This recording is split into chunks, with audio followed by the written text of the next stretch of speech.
guys, you don't leave him, you don't leave him also. Of course.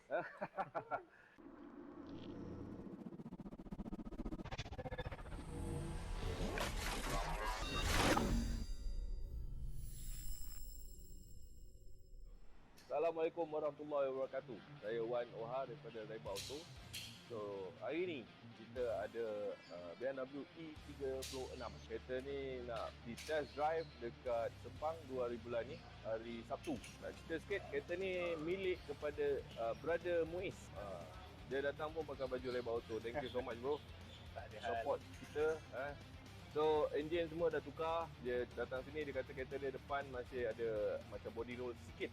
Padahal dah 80% dah tu. Tak tahulah macam mana cara dia bawa. Hari ni kita akan adjust dia punya spring rate pula. Bukan satu, tapi dua. Mr. Aqib, come here. So, to share with you, Mr. Aqib also has Bmw E36. He's going to test his car also in Sepang this coming 2nd of October. So do you have any comment? He just came to us last week to rebuild his absorbers. Okay, after I did the car, the body roll is to a bare minimum. That's what I felt, and I'm very comfortable around the corner.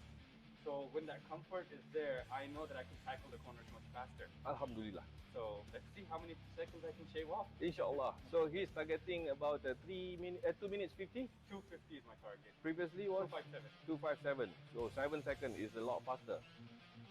You Muiz? Same target as him. Oh, same target lah. So together kereta ni kita akan tampal stiker logo R besar-besar tu.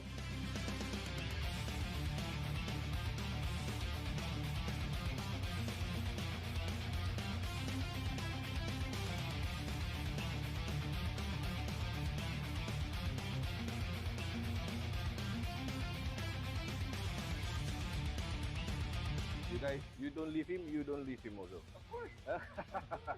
So guys, itu saja. Kita tengok nanti Sepang macam mana. We ask them their feedback. How's the everything about the suspension. Thank you. Whack the corner.